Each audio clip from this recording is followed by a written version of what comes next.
Atención, patriotas. Hoy en la Trinchera Nacional vamos a hacer un ejercicio de memoria necesario. Nos fuimos al baúl de los recuerdos al año 2012 para ver el debut de Daniel Jadwe en las Grandes Ligas. Y lo que encontramos es indignante. ¿Se han preguntado por qué el narco se tomó las poblaciones? ¿Por qué la seguridad municipal parece no tener garras? La respuesta está aquí. En este video, Jadwe explica su plan maestro. Quitarle recursos a la seguridad para dar talleres de poesía. Suscríbete si crees que la seguridad se defiende con autoridad y no con discursos románticos.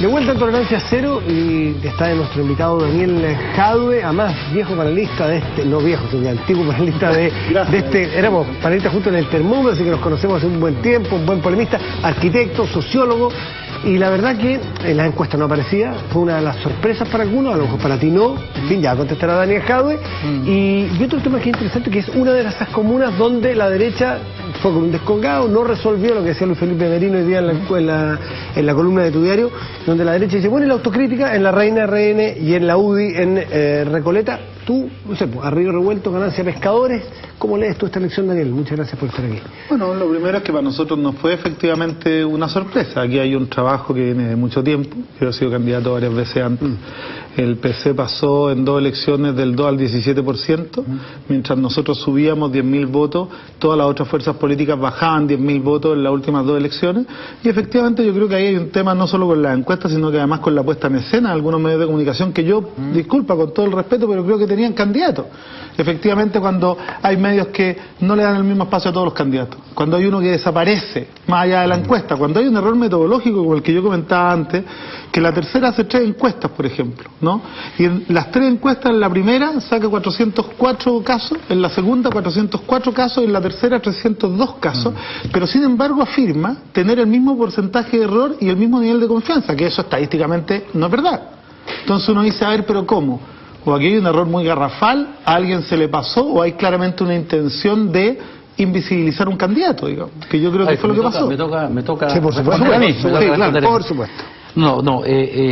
Primero, el tema metodológico que tú dices, yo no lo manejo, sí, es un hecho que los medios se concentraron más en la pelea entre Sol Letelier y Cornejo, que de hecho ellos sacaron juntos 56% de los votos. Tú sacaste 41% y tiene razón Matías, que una de las claves de esta elección es que donde se hizo primaria hubo un mejor desempeño. Pero creo que las encuestas, en Recoleta no hubo primaria. No solo en Recoleta se equivocó la tercera y las encuestas se equivocaron en muchas comunas. En muchas comunas hubo algunas comunas donde la equivocación fue más fuerte, otras fue menos fuerte, pero claramente, y yo lo dije en el primer segmento, las encuestas de los diarios, y no solo de los diarios, sino que las encuestas en general son parte de las derrotadas en este proceso. Y tiene parte de la derrota en este proceso pueden haber algunos temas metodológicos que tú me dices que a mí no me constan. Nosotros en las encuestas anteriores hemos estado bastante bien. Tengo la impresión de que el voto voluntario complejizó bastante las encuestas. Aquí yo tengo la impresión de que quedó claro de que no se midió bien la intención de ir a votar. En Recoleta, si no me equivoco, fue 60% la tasa de abstención, que curiosamente también fue alta en Providencia, lo que puede echar abajo la tesis de que incluso en elecciones competitivas la gente va a votar. La verdad es que yo estuve mirando elecciones municipales en los cuatro países de América Latina que tienen voto voluntario, que son Colombia, Venezuela, que te debe gustar mucho, Nicaragua, que también te debe gustar mucho, y Chile, y las tasas son bastante parecidas de abstención. Pero el tema de las encuestas, yo te reconozco que obviamente hubo un problema con las encuestas, nosotros lo estamos revisando, lo reconocemos. Pero yo te insisto, pero el hecho tuyo de que tú le des una intencionalidad, de que hubo la intención de invisibilizar a un candidato. Pero si es cosa de leer los textos que acompañan. Cuando tú haces 40 párrafos o 40 renglones para un candidato, 40 renglones para otro y uno para el tercero y para el cuarto 0, ni siquiera lo menciona, Ahí hay una omisión que a mí me parece delicada desde el punto de vista de la ética de la información. No. Esa crítica siempre la hacen los candidatos que aparentemente tienen menos posibilidades. Pasa siempre en la próxima presidencial, va a pasar también. Tú vas a ver que aquí lo está haciendo el candidato que tenía más posibilidades y que ganó. No era lo que nos decían las encuestas en ese ¿Tú tenías minuto. encuesta que te va a decir de ganador? Pero claro, si nosotros teníamos encuestas desde un comienzo. No. Ahí yo no conocí. Y por lo mismo es más, a mí cuando me entrevistó la segunda, el primer día me dicen, el primer mensaje a la segunda, bueno, digo yo, unas condolencias para tu editor que perdió la elección en Recoleta, porque efectivamente nos sentimos absolutamente ninguneados y desplazados. Y además que los medios, perdona que te diga, pero crean realidad también. Si esto es como las encuestas, efectivamente sirven para manipular con un cierto grado de clase, digamos, de elegancia, escenarios que muchas veces no representan la realidad, sino que quieren crear realidad. Y eso es un tema que yo espero que el periodismo Créeme que no tiene mucho sentido hacerlo en víspera de una elección cuando los resultados van a estar ahí. Pero en fin, yo entiendo... si ustedes partieron 3 meses antes, ustedes hicieron tres encuestas separadas por un mes. En la primera, el que se suponía que ganaba, que además con una arrogancia brutal, muy parecida a la de un precandidato presidencial de hoy día, que parece diciendo que ya ganó la carrera. El otro decía que tenía más del 50% de los votos, que ya habían ganado todos, que no había ninguna discusión. Te insisto, los errores de las encuestas están a la vista, no los va a negar nadie, pero el tema de la intencionalidad es un tema ya que si tú te quieres convencer de eso... No. Fernando Villegas. Cuando yo era cabro chico, y alguien decía yo soy comunista, soy candidato comunista, uno tenía claro que era una persona que tenía un horizonte, no solamente rechazaba lo que había, a los latifundistas, a los explotadores, a los plutócratas, sino que además tenía un referente que estaba en la distancia, que era el socialismo, y más tarde, si se dan las condiciones, una cosa más vaga que era el comunismo. Eso era lo que se perseguía, eso fue lo que se discutió en la elección en las sucesivas elecciones hasta que fue elegido Salvador Allende. Y estaba claro entonces que tenía un programa asociado que era la agenda del Partido Socialista o de los socialistas, una economía centrada de comandos o mucho más centrada en el Estado, etcétera, etcétera, etcétera. Ahora, a mí me da la impresión, porque no he escuchado la palabra socialismo en medios de izquierda desde hace mucho tiempo, a lo mejor estoy sordo, pero no la he escuchado, no he visto que se hable de construcción del socialismo, por ejemplo. Da la impresión que eso es una cosa que quedó, digamos, en el baúl del recuerdo. Yo creo que hay muchos chilenos que quisiéramos saber, bueno, ¿cuál es el referente? ¿Qué es lo que hace distinto, ponte tú, un comunista como eres tú, por ejemplo, a Carlos Osandón, que estaba recién aquí, como sea, Osandón, que estaba aquí hablando de las emociones y de ir a la gente, todo el mundo está yendo a la gente ahora, ¿no es cierto? Ahora no sé a qué van, pero todos van para allá. Entonces, ¿cuál es la diferencia? ¿Qué es lo distinto? ¿Qué es lo que están apuntando ahora? ¿Cuál es, si el día de mañana el Partido Comunista está en el gobierno, ponte tú, ¿qué? Yo percibo que hay gente que lee solo un espectro de textos, ¿no? Porque si tú te leyeras cualquiera de los últimos textos de los informes de los plenos del Comité Central, sí verías que hay una apuesta de superación del capitalismo como forma de organización social. Sí, en algunas partes se habla del socialismo incluso, claro. Y claro que no es el mismo socialismo, claro que no es el mismo. ¿Tú te has leído el programa del Partido Comunista? No. Es que la verdad que cuando uno habla de cosas que no conoce, yo creo que... Tú has llegado a una actitud bastante beligerante, primero con esto, luego conmigo. No, déjame decirlo. No, yo te lo planteo porque nadie tú me va a estar leyendo manuscritos del mal muerto del Partido Comunista. No, si no es manuscrito, cuando uno habla de referente, se refiere a lo que... Perdóname. Pero espérate, es que yo sabéis que tampoco estoy dispuesto a que alguien me acuse de beligerante cuando parte descalificando cualquier cosa. Yo no descalifiqué, hice una observación que es bastante razonable. Yo te pregunto... Porque resulta que el público, viejo, cuando escucha a los políticos, no necesariamente está escarbando, entiendes tú, las actas del 50º millonésimo Congreso del Partido, sino que lo que se ve en la comunicación en internet pública. Tú entras al PC, si quieres ver el programa, el PC está en internet, primera página, y que dice, mira, recuperación de los recursos naturales para el proyecto de desarrollo del país. Ya que no se lleven todas las transnacionales y hablamos de los recursos naturales. Restitución de los derechos laborales que después del regreso a la democracia incompleta y todo, no se han logrado restituir en nuestro país. Tú no sé si sabes, pero no hay derecho a huelga efectivo. A pesar de eso no sé, fíjate.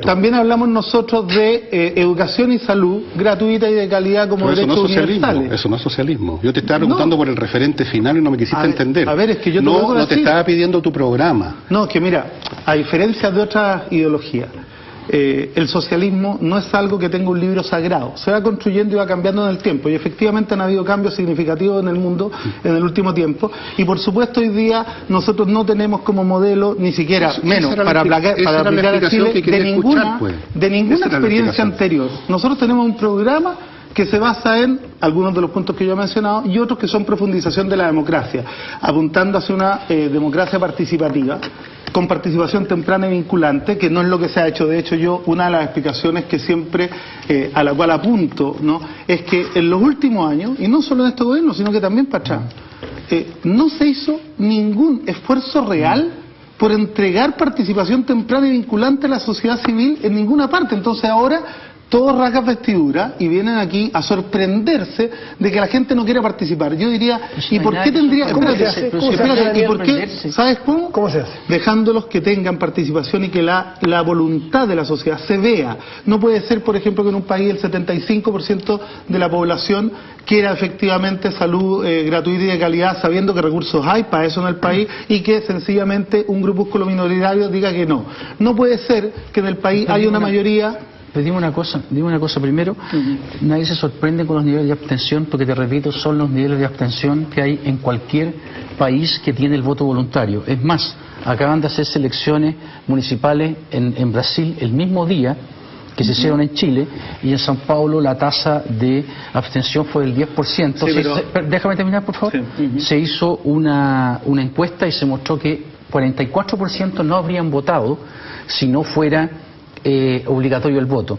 Y en segundo, tú votas cada cierto tiempo por un gobierno, en una democracia, tú votas por un gobierno, tú estabas citando un programa. Sí. Es el programa del PC. Se supone que si los chilenos le votan ese programa al PC, el PC puede aplicar ese programa. Entonces, si tú defiendes que de repente mañana hay una mayoría circunstancial que está de acuerdo en el 90% de alguna medida, hay que hacer un plebiscito y cambiarlo al tiro, eso no es la democracia tradicional que todos defendemos. No, porque si nosotros, a ver, claramente nosotros encontramos que ese programa llévalo a las urnas, que esta democracia es absolutamente... Ese programa que tú mencionabas, llévalo a las urnas y busca y ve cuántas personas te apoyan en ese programa, y ahí tú vas a poder aplicarlo. Bueno, efectivamente en eso estamos, ¿no? Y esperamos el próximo año llevar un programa, ojalá sea de toda la oposición, ojalá incorpore las demandas de los movimientos sociales, ojalá incorpore algunas deudas históricas que tenemos de los últimos 22 años, y efectivamente si existe un programa así, yo te aseguro que va a ser mayoritario. Claro, es que lo que yo te rebatí era que tú decías una minoría minúscula quiere eso, pero esa minoría minúscula fue elegida en las urnas. O sea, no, pero a ver, momento, aquí hay un sistema binominal. A ver, momento, ¿El presidente fue elegido por un sistema binominal? ¿El gobierno fue elegido por un sistema binominal? O sea, no, a ver, pero si nos vemos a la abstención, te recuerdo que el presidente Piñera sacó el 29% de los que estaban en Chile habilitados para votar, y el 27% lo sacó Frey, porque efectivamente el otro porcentaje nunca estaba... ¿Es legítimo como presidente? No, si efectivamente no lo hace, pero cuando tú quieres llevar al Parlamento leyes que quieran cambiar este país, y te encuentras con el sistema binominal que efectivamente hace que el 33% empate con el 66%, no lo puede hacer. Y efectivamente esos son los candados que incluso en las actas de la Constitución del 80 que están en biblioteca, Jaime Guzmán decía, mira, este sistema nos va a asegurar que efectivamente, aunque una mayoría llegue al poder y quiera cambiar esto, no se pueda cambiar. Así de claro. Yo no te puedo decir que tú sacaste el 41% de los votos en Recoleta y la Alianza sacó el 56%, tú no tienes la mayoría, por lo tanto, no estoy diciendo eso, pero estoy siguiendo tu raciocinio, que sería bastante parecido. Bueno, no, es que estoy hablando de dónde se puede establecer las leyes a través de las cuales el país se mueve. Y aquí hay un problema, que hay un candado, y yo creo que por eso la gente se termina aburriendo, porque dice, mira, nosotros queremos tal cosa, pero esto nunca se puede ver, porque en la sociedad hay un 75% partidarios de la educación gratuita y de calidad, y en el Parlamento nunca lo van a ver. Daniel, ¿y por qué no hubo más Daniel Jadwe a lo largo de todo Chile? Si es que... No, yo creo que hubo. No, pero que ganaran. O sea, a ver, pero un momento, mira, disculpa. ¿Por qué no es? Veamos el 75% de la salud, el tanto por ciento de la educación, el caso en tu sector, espera, un poquito, de tu planteamientos sociales, cercanía con la gente, participación temprana, ¿por qué no hay Daniel Jadwe por todas partes y el Partido Comunista no saca un 28%? Por lo que estábamos discutiendo al principio, mira, acá en este país hay un cerco mediático en donde los medios que tienen propietarios, el 90% de los medios tienen propietarios, tienen posición política. Aquí la verdad es que nosotros creemos, y efectivamente los 20 años de concertación, y esto es una deuda tremenda la concertación, desaparecieron todos los medios alternativos o medios que eran de una posición distinta a la que hoy día concentran los dos oligopolios de la prensa. Bajo ese raciocinio, Pinochet gana el plebiscito. ¿Ah? Bajo ese raciocinio, Pinochet gana el plebiscito. Claro, tenía todo el poder. Claro. No, pero a ver, no, si también se puede al revés, con un trabajo titánico. Si mira, aquí en Recoleta la derecha iba ganando hasta que perdió, igual que Pinochet con el sí. Y porque tenía la connivencia de algunos medios que generaron y que quisieron generar este escenario, crear escenario, inducir. Es más, yo te lo planteo así: si todos los medios nos hubieran puesto de acuerdo para decir que un estudiante universitario de 24 años que pretendía la alcaldía de Estación Central no tenía ninguna posibilidad de que estaba en el 20, mientras el otro ya sacaba a... Perdóname, yo si tú me lo preguntas en términos objetivos, que alguien que ha estado 12 años en la municipalidad empate con un estudiante... universitario, dirigente estudiantil, tienen que lograr, está bien, ¿no? Si donde compitieron les fue bien en muchas partes, pero ¿por qué tienen que lograr esta abstención de la concertación y que les dejen cupo en Estación Central, en Recoleta? Si ustedes fueran el link directo con el sentir del 80% de la población, ustedes no tendrían que estar negociando, discúlpame, migajas de la concertación para que le den Recoleta, porque a ti te tiraron a los leones. Ganaste, más allá de tu calidad como candidato, ganaste porque la derecha fue fratricida. ¿Sabes por qué? Porque nosotros estamos disponibles, nosotros pertenecemos a un tronco histórico de una izquierda que es capaz en este país de llegar a los acuerdos que sean necesarios para avanzar con una mayoría nacional en los cambios que el país requiere. Y nosotros no tenemos ningún problema en ser generosos y en incluso ir con menos del porcentaje que nos correspondería por el porcentaje que sacamos en el país, mientras esté por sobre cualquier consideración lo que el país requiere y lo que hoy día está puesto sobre la mesa, y que hay un sector que lamentablemente tiene casi la mitad del Parlamento que se dedica a obstaculizar. Esa es la realidad. Tenemos que aprender la democracia cubana, donde estas cosas no pasan, sin duda alguna, y ahí estaríamos todos más tranquilos, por supuesto. En todo caso, cuando yo delante te hablaba del referente, va a tener tiempo para contestar, tú tranquilo. No, claro, no. Lo que pasa es que tú haces, como buen comunista, haces una serie de críticas sobre cómo funciona el sistema electoral. Hay una especie de paranoia. Aquí los medios te persiguen, te ningunean, te anulan. Pero resulta que el currículum, digámoslo así, de la ideología que tú representas y que tú dices que todavía de vez en cuando se menciona en los manuscritos muertos el socialismo, no ha brillado mucho en estas materias. Entonces, a mí si no sacas nada para sacar esa risita. Yo desde los años 60 que vengo viendo los... Perdóname, pero en algún minuto me dijeron... Lo mínimo que se le mueve una ceja después de la descalificación. Oye, es notable, ¿eh? Mira, aquí la derecha cuando se queda sin argumentos para discutir en Chile nos lleva a Cuba. Pero lo quiero dejar absolutamente tranquilo. No estamos en conversaciones ni con Irán, ni con Corea del Norte, ni con Cuba para poner bases militares en Recoleta. No te preocupes, eso no se puede hacer. Así que no te preocupes. Si crees que se usa el campo inteligente, no te preocupes. Equivocado. No te preocupes. Lo que sí te puedo decir es que la verdad Cuba está bastante lejos y la elección está aquí en Recoleta a 5 minutos. No está tan lejos porque ustedes pasan haciendo procesiones y de visitas allá a lamerle los calcetines a los Castro. Entonces cuando vienen aquí a darnos lecciones de democracia, de que no funciona esto, por favor. Mira, la última media de vota que yo leí fue en la tercera alguien que iba a votar por la B, a pesar de su pasado, digamos. No sé si tú lo leíste, fue tú. ¿Y es problemático para ti eso? No. Ya, entonces, esa es la democracia. Esa es la democracia. Esa es la verdad, es que nosotros acá en Chile no había pregunta de fondo, había las ganas de descalificar pura y simplemente. El que ha llegado aquí a descalificar, Víctor, con esa sonrisita bastante tonta. No me llamo Héctor. Daniel, ¿cómo te llamas? Yo te entiendo, Fernando, estás nervioso. Sí, tú me pones muy nervioso, claro. Paremos un segundito. No, pero espérate, pues este hombre llegó acá. Primero habló de una conspiración de la prensa. Luego, entiendes tú, ahora resulta que hay una conspiración de la derecha. En primer lugar, yo no soy representante ni formo parte de ningún partido político para tu información. Primera cuestión. Segundo, te hice una pregunta bien concreta sobre el referente del Partido Comunista y tú me dijiste que lo mencionan de vez en cuando, lo cual es una gracia. Y luego te saliste de eso y empezaste a manifestar tu programa. Está en el programa. Eso es todo. Hay un programa. El programa no es un referente. No, el programa es un referente para un partido. Mira, ¿sabes qué? Es que hay algunos obsesionados con tener referente externo. No, nosotros tenemos un programa aquí en más. Yo te voy a recordar. El socialismo para ustedes es externo. No, tú hablaste de Cuba y hablaste de otras. No, nosotros no tenemos referente externo. Ya que tú te alargaste con la tema... ¿Cuál es la...? Sí, porque Oye, la realidad... déjame terminar. Es que no pueden terminar porque no se escuchan, entonces no han empezado. No se escucha mucha gente. Es muy difícil y a mí me toca... A mí me preguntaron ¿para qué estábamos hoy día nosotros los comunistas, y es para desarrollar un programa que tiene puntos que yo puse sobre la mesa en la web, y que yo no estoy disponible para discutir aquí ni en Cuba ni en ningún otro país, porque la verdad que eso no está en la discusión actual. ¿Y por qué no? ¿No? ¿Por qué no? Perdóname, pero ¿sabes por qué está en la discusión actual? Porque tú hiciste una larga exposición mencionando todos los déficits, que el binominal, que esto, que lo demás allá, que está todo cerrado. Pero eso está en Chile. Y resulta, sí, pero está eso bien, está en Chile. Pero para ustedes, que son internacionalistas, había que sacarle a relucir esto, porque resulta que cuando el Partido Comunista no está en el poder, siempre habla de la democracia, de los frentes populares, de ampliarse para todos lados. Cuando llegan al poder, se acaba. Yo te quiero hacer algunos recordatorios que son complejos. Mira, en el 69, cuando estaba Frei Montalva, y la derecha trató de hacer un golpe, el único partido que salió a defender la democracia en esa época fue el Partido Comunista, y no estábamos en el poder. Daniel, el Partido Comunista, situémonos en el Chile de aquí en adelante, que te toca a ti ser, me imagino por los hechos de los votos, que te va a tocar ser uno de los dirigentes más visibles del Partido Comunista, con una alcaldía importante, una comuna grandota, con una buena elección. Pese a que mucha gente a ti no te conociera con el Partido Comunista, pero tú tienes una historia. Te va a tocar encabezar probablemente negociación, mucha gente que no te tenía situado como los grandes dirigentes y líderes.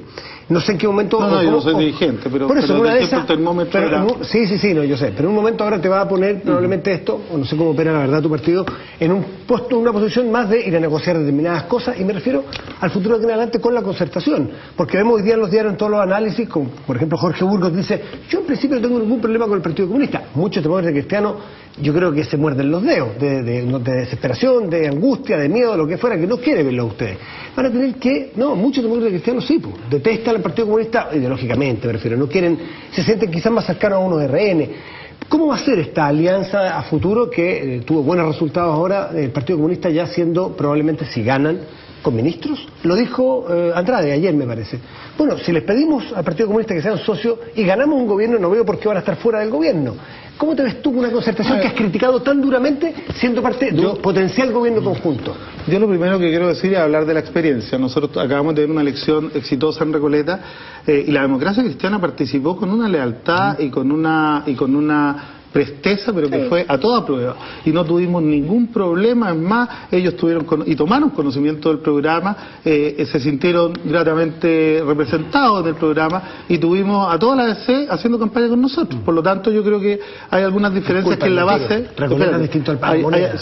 pero hay algunas diferencias que en la base no existen con la misma fuerza que se expresan en otros lugares.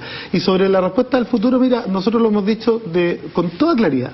Nosotros vamos a estar y vamos a votar por un programa. Quien represente ese programa no nos preocupa por ahora, porque lo importante es construir este programa que incorpore las demandas sociales, que incorpore las deudas históricas con la democratización, con una política de medios, con la restitución de los derechos laborales.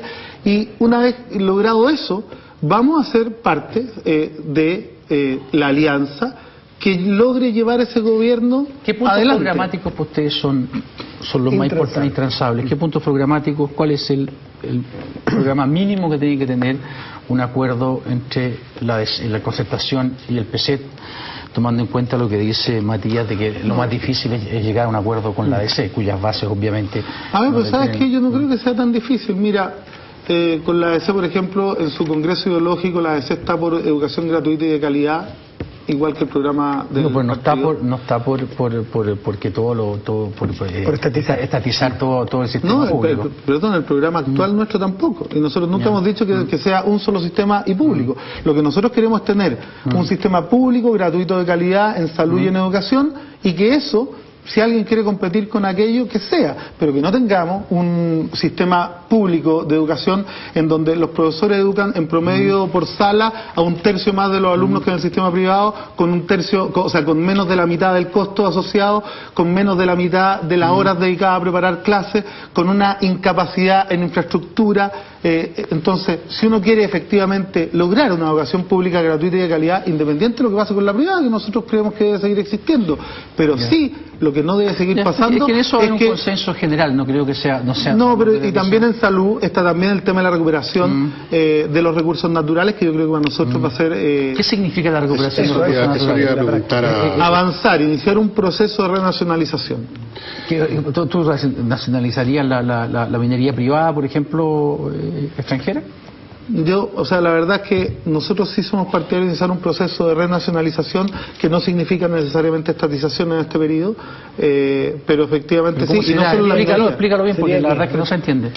Primero, cambiar las condiciones de explotación con asociaciones, con empresas o miembros de otros gobiernos, porque aquí la verdad que cuando uno habla de privatizar, tú ves que hay estados que compran y que invierten, y por lo tanto hay que hacer un nuevo trato en donde la utilidad del proceso productivo no se lo lleven todo para afuera, sino que aquí quede algo que sea efectivamente, mira, y es más, lo voy a plantear así, algo como lo era en tiempos del capitalismo inicial, que represente al menos la renta que genera la tierra, porque acá nosotros estamos sistemáticamente descapitalizándonos, ¿no? Y Chile no logra nada de todo ese cobre. Nosotros pasamos en 30 años de ser uno de los principales productores, hoy día tener menos del 30% de la producción como producción nacional. Daniel, tú estás hablando entonces básicamente de aumentar, ponte tú, la contribución de las empresas mineras, qué sé yo, como las que hay ahora, aumentar los impuestos que pagan y todo eso.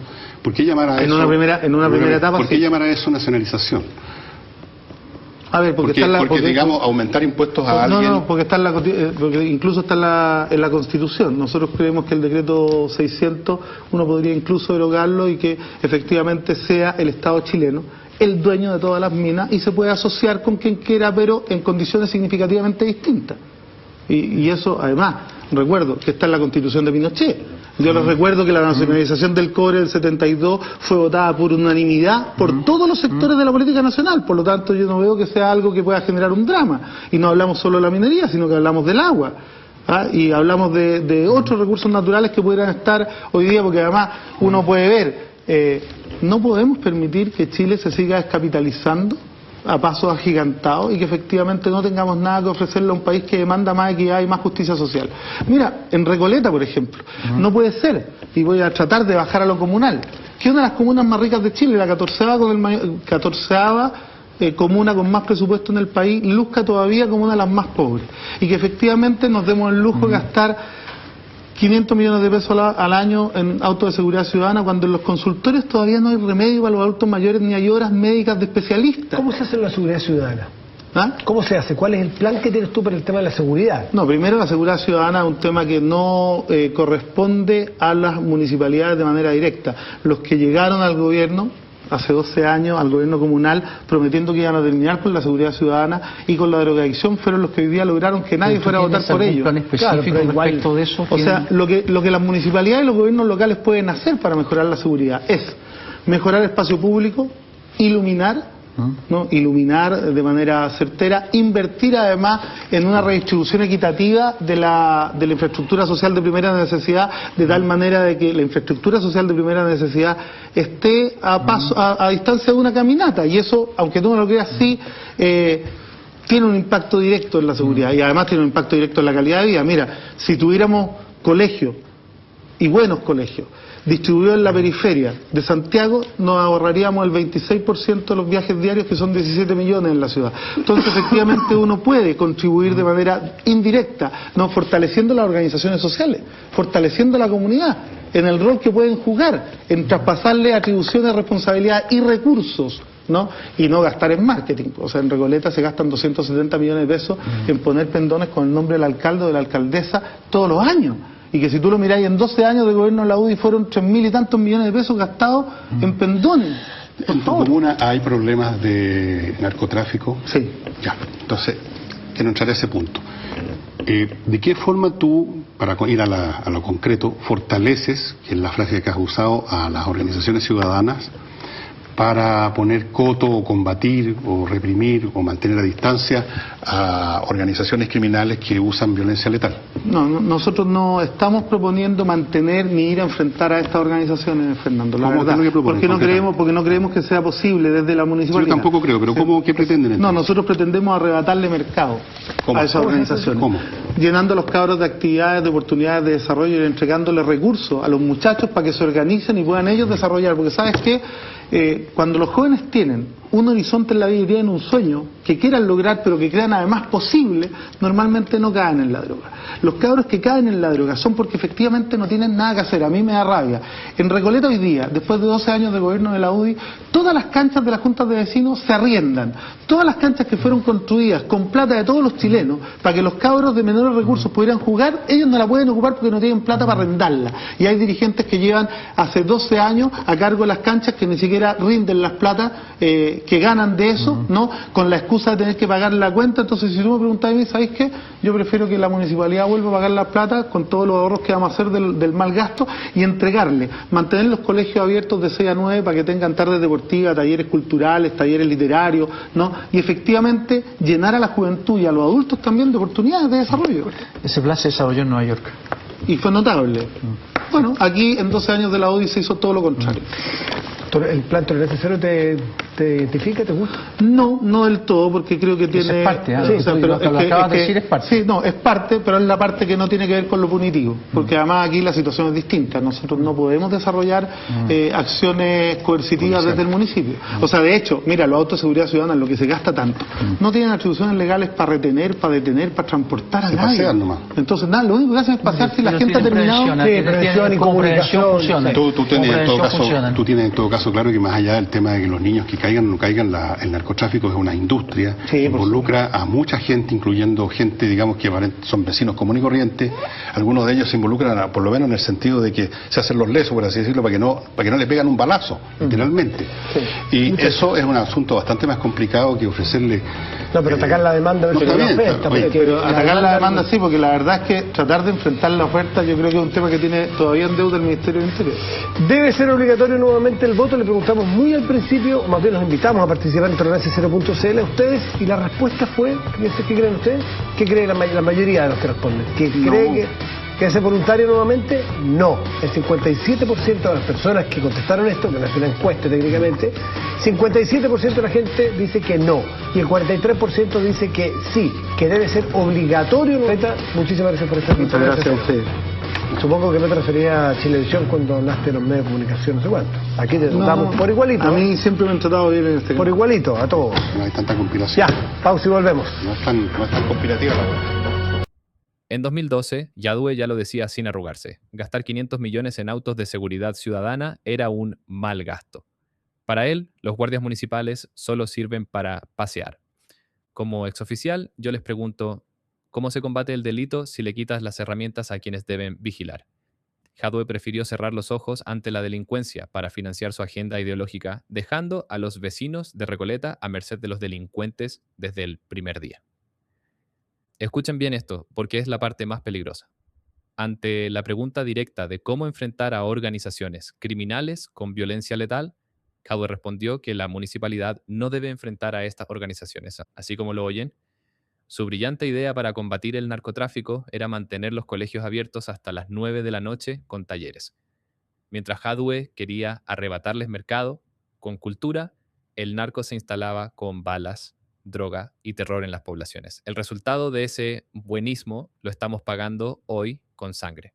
Desde hace 14 años que Jadwe usa la misma técnica, victimizarse. En el video acusa a los medios y a las encuestas de querer invisibilizarlo. Es el manual clásico del PC, atacar a la prensa cuando no les gusta la verdad. Pero Villegas se lo dijo en su cara, cuando el PC llega al poder, la democracia se acaba. Y no se equivocó.